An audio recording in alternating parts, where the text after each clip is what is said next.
Welcome to the House of Fun. We're going to be doing a 4-card reading for the month with a spare card to show the theme of the month. Your cards are being funny today. So, this is for July 2020. Welcome, Leo. First card, so the first week of July, we spend trying to reassure you that you have enough money and you're fine, right? So, 4 of Pentacles. If you've been worried about security lately, finally, the 1st of July is when things start to sort themselves out. Thank God. It looks like you're getting more secure. I think as well there's the sudden realisation that maybe you hadn't spent quite as much as you thought, or you've accidentally hidden some money from yourself, or even just that somebody goes, oh, this is yours, you know, tax rebate.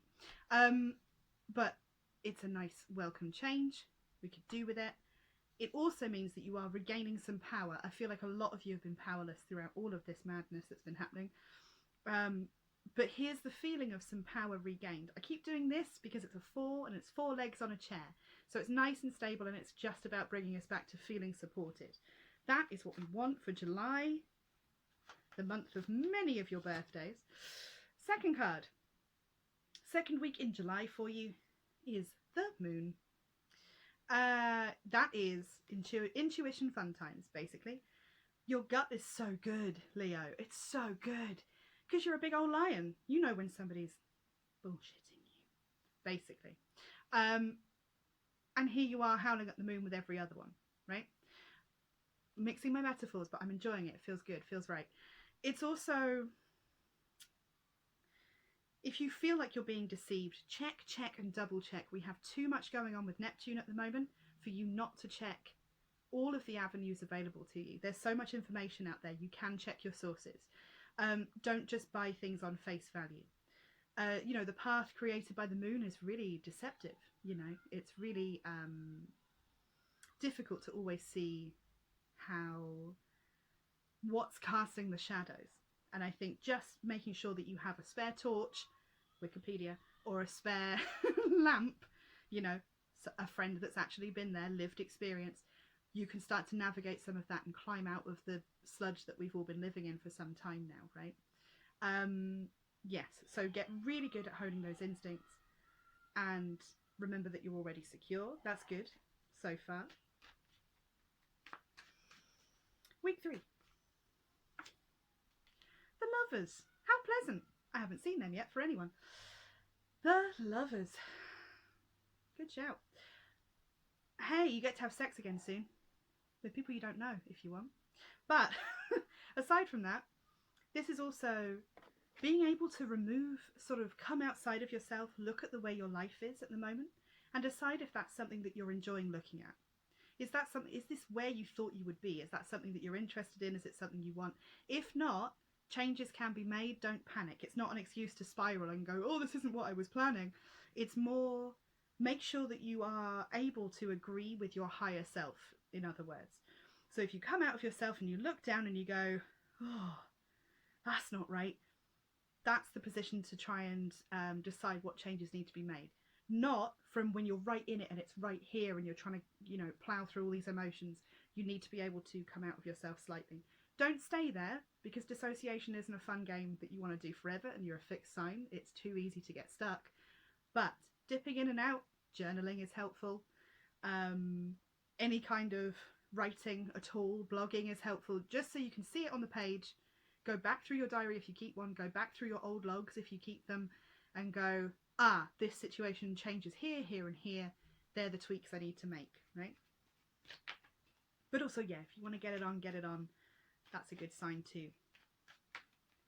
That's 11. I'll never say that again. I'm sorry. Ah, here we go. Week 4. Oh, blimey. The world. Just the world. Typical Leo. Happy birthday to you if it is this month. There you are in the bottom corner looking all sexy and cool. It's a big one this month for you.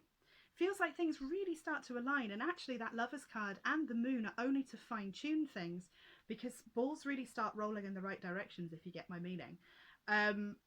Really nice. It's a victory card, all those laurel leaves around the outside. It's 2 halves of something coming together to make a whole. It's a really beautiful thing. Congratulations. I'm pleased with that. Wish I'd got the world. It's also about having learned the things that you needed to learn to make the next step. So if you're in an education course and you're frightened about leaving, you've actually already learnt the things you need. You know, if the course is coming to an end and you're all being kicked out and you're like, I'm not ready for the world, you are. This is telling me you are. It's just about those little tweaks and being interested in the details and getting to the bottom of things that way. So the final card, should you choose to accept it or not, because this is tarot, is, well, it was nearly that one. So this is a good one to keep on your altar if you have one, or on a shelf if you have one, or near a light switch if you have one. You can just print out an image of it. You can draw a very crude image of it if you want. I haven't tried that, but it might work. Hi! It's the 6. So, 6 of Swords. Moving on, moving forward. All of this has been about moving forward, really. That's been a lot slower than this. This feels like the actual action once you've done the work. But the theme generally and what you're aiming towards is that feeling of being taken away from the way things were and moving forward into the way things are, with the backing of some very good words, right? If swords are words in tarot, they are all steering the boat.